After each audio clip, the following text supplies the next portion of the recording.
reports. But before that, scientists in the UK are working on groundbreaking research to help find suitable stem cell matches for Asians.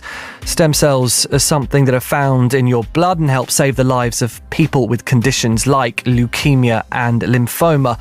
But because Asians don't sign up to donate, they're half as likely to find a match than white people with the same conditions. Asia Network's Nancy Cole reports. When did you last have your blood tested? I had it on Thursday, but she took a blood count, but it Twice a week, 17-year-old Aneesa Hussain makes this journey to hospital. Diagnosed last year with a rare blood disorder that means her body doesn't produce enough blood cells. My haemoglobin was 3.9 and it's meant to be 14 point something. My platelet count was 2 and it's meant to be in the region of 150 to 250. So I had a blood test on a Friday and then the doctor came to the house at 3 o'clock in the morning and was like, go to hospital now. They diagnosed me with very severe aplastic anemia. Aneesa has regular top-ups of blood platelets at Birmingham's Queen Elizabeth Hospital because her condition leaves her weak, prone to infection and at risk of leukemia.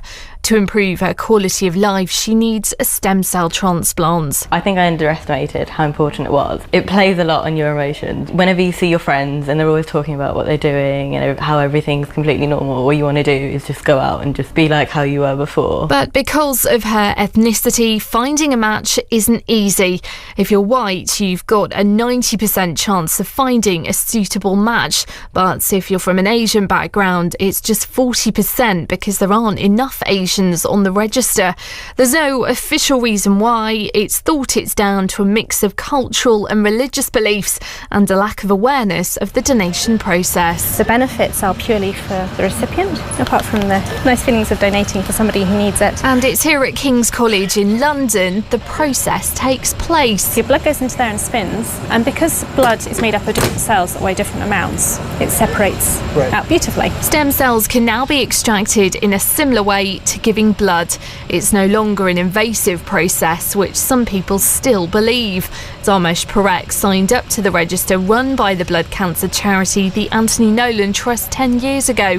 A few months ago, he was contacted and told he was a match. People used to think that it was a painful process, bone marrow sucked out of your bones, but they don't do that anymore. You have injections that stimulates stem cell growth. You're hooked up to this machine which takes the stem cells out of you. The biggest thing is just boredom, really. There's a lot of sitting around waiting for things to actually happen. In terms of the machine, so you can't tell you're actually hooked up to anything at all. Anthony Nolan hope hearing this will encourage Asians to sign up.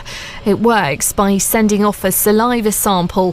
From that, experts analyse your tissue type and try to match you with a patient. Because Asians have more diverse tissue types, that process is much harder.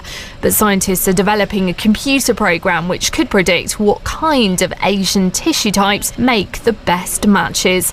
Dr. Ron Chakravarti is from the Royal Free Hospital. We can put the patient's information into the computer and at the touch of a button very quickly identify whether a patient has a donor. And when a patient is sick and in an urgent need of a transplant, that can be life-saving. For Aneesa, it could mean a much improved quality of life. I think it'd be the most amazing thing ever because I wouldn't be tied to having to get to the hospital in and out constantly, and I'll be able to revert back to normal life, which is just the perfect thing.